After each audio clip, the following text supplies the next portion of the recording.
Rochester is remembering the life and legacy of a longtime philanthropist dedicated to energizing our community. Funeral services were held this week for the late Catherine Carlson, who died on Thursday, September 27th at the age of 91.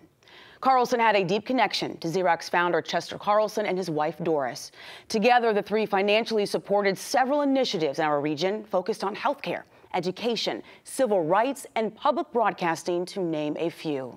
Joining me in the studio to describe how Catherine's life will continue to impact our community is Sister Beth LaValle of Sisters of St. Joseph of Rochester, Jennifer Leonard, President and CEO of the Rochester Community Foundation, and our very own Norm Silverstein, President and CEO of WXXI Public Broadcasting Council and the Little Theater Film Society. And welcome to all of you. Thank you for being here. Thanks. So I have heard Catherine described as a bright light, a tireless advocate, a caring neighbor, and a woman with great concern for her community.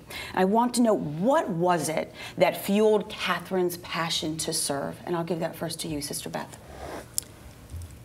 Well, I think basically Catherine comes out of a deep spirituality that includes caring for others and not holding goods, letting go of goods, abandonment. And Chester Carlson wanted to die a poor man, and she followed many of the attributes of Chester Carlson in addition to having her own.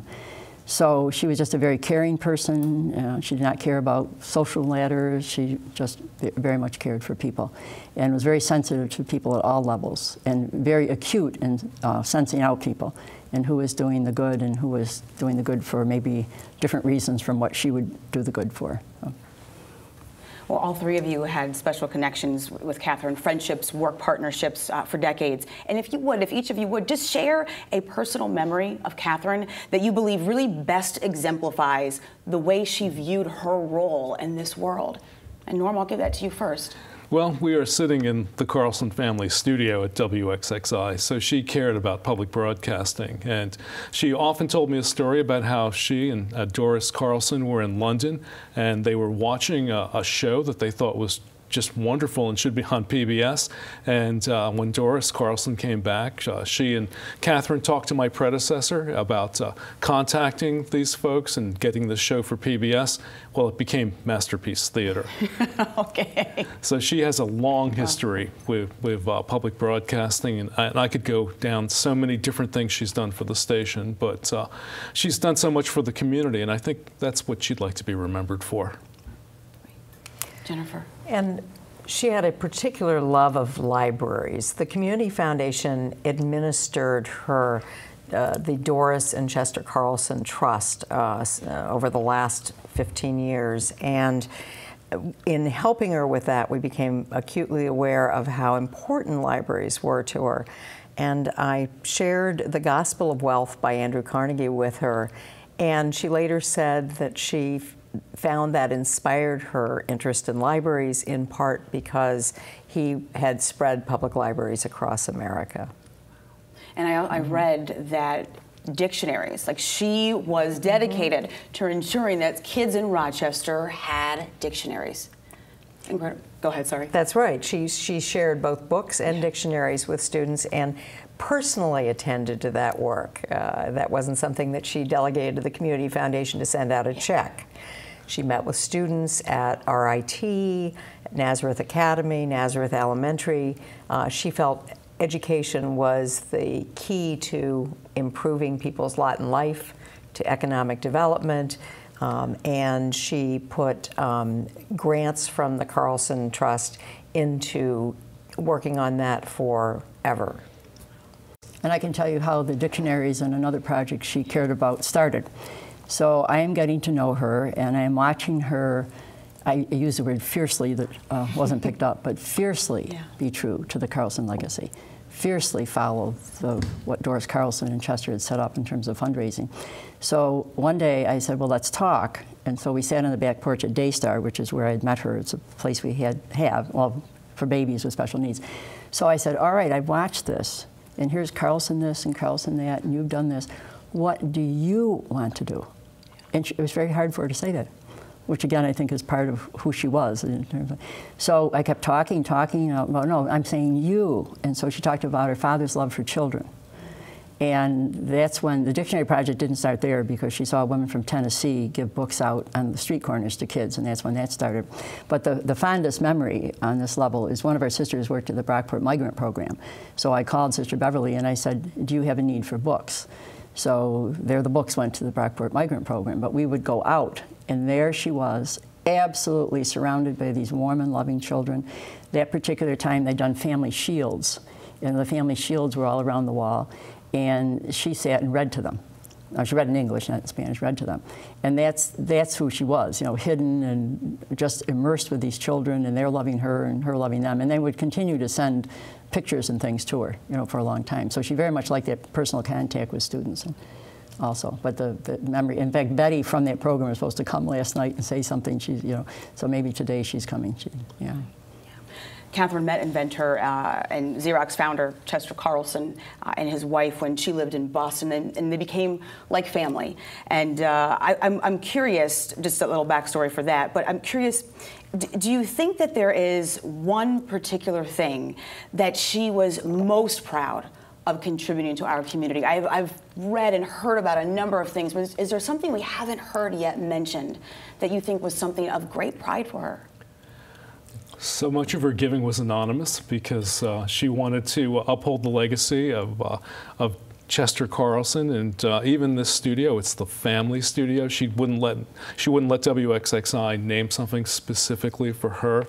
She always wanted people to remember Chester and the great impact he had as the inventor of xerography, and how much he did for this community. And she told me stories about how Chester supported things like the United Nations, but people didn't know it because he was anonymous in his giving. And even here, when I look back at what Catherine has done for WXXI, she gave us our first gift that got our digital presence off the ground probably 20 years ago. She gave us a gift to improve our news operation, which has made us one of the leading public broadcasting news centers. And I could go on and on. Well, there's one thing I read about, and that stood out to me, that she participated in a 12-week Citizens Police Academy through the Rochester Police Department, and the goal for her was to have a better understanding of the duties of law enforcement. And I'm curious, what does that say about who she is and her character? She was bright. She was interested. She had a humility that you wouldn't have expected for somebody who helped put the name Carlson on so many critical buildings, including the downtown YMCA and the Carlson Library at U of R. But she also was struggling with how to address issues of need. A lot of what she did was through the Sisters of St. Joseph, which Sister Beth is part of, and their projects, but the going to the police training helped her interpret what she was seeing about relationships in the community. And she helped set up a credit union with Sister Beth to address needs in the community, and St. Joseph's Neighborhood Center, which provides health care to the very neediest people. So she, I didn't know about the police training, but I know all about it. Okay. I heard about it too. Yeah, I think Betty Strassenberg knew about it. I don't know who started this whole thing, but they would go out in the patrol cars. There was also a shooting range program attached to this. And I remember her talking about they'd have to go out and patrol, literally patrol, sitting outside some apartment at Alexander Street and what was going on. And for me, this whole thing was she lived in one level for the most part, but she was not afraid to get involved in other levels. So when we were talking about her involvement with poverty, I mean, she never went to food pantries and did this or whatever, but she was totally comfortable. I remember when Rebecca Johnson, I got to know her and I wanted her to see the credit union, supermarket and all that, and we went to Miss Betty's house. And she was just total, in Chatham Gardens. I mean, she was totally comfortable in these environments, albeit that's not where her primary work was. And the thing I wanted to announce, which I'm going to announce tonight, so I started Progressive Neighborhood Federal Credit Union. And what I would say to her as I started my multiple projects, if I don't have enough money, could you help out? And she always said yes. Now, many times she didn't need to. But with the credit union, she did. And I have that's a very long story, so you're going to stop me on that one. But to make a long story short, she did keep funding, and when it was formed on a wrong basis, but nobody told me how to start a low-income credit union. So it's the first low-income credit union in the city. And when we were taken over happily by Summit Federal Credit Union out of, Summit, listen to me, Visions Federal Credit Union out of Endicott, I said to Frank Barish, who was then the head of it, and then the current, I'm going to tell about a phone call this morning about this, which I'm going to say tonight, I said, this woman is responsible for your being able to take over this credit union. That could never happen if it were not for her. So this morning, so they have continued many of the mission programs that we had with Progressive. So this morning, Regina Seabrook, this absolutely marvelous manager who understands high business and understands people from the get-go, people that don't have a lot, called to say, the first thing she says is, you need to know the report came through. We are a $67.2 million credit union sitting right on the corner of Goodman and Main Street. That's number one. And number two, an angel loan fund. I said, Regina, I can't believe you're calling me today. She didn't know Catherine had died. She knew her, but so she didn't know she died. And I said, this is so symbolic to be able to call to say that. So anyway, I don't even know what the topic was you're talking about, but I was so touched that I got that call this morning for another angel loan fund.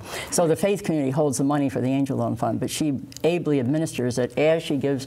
I won't even talk about the loan she gives to what level of people that I didn't know about. So, well, I remember you told a colleague of mine, you said she was a woman ahead of her time, especially in the realm of philanthropy. That's the title we gave for the program today. And she just didn't give grants or gifts. She encouraged you. I mean, I'm sure that Catherine was one of the reasons you were successful. I would say she's one of the big reasons I feel successful here, because having Catherine on your side really made the difference. She wouldn't invest in something unless she felt it really had an opportunity to give back to the community. Unfortunately, we have to close for now, but a special thank you to my guests for joining me and for sharing more about Catherine's legacy in our community. To learn more about Catherine and her service to Rochester, go to our website, WXXInews.org.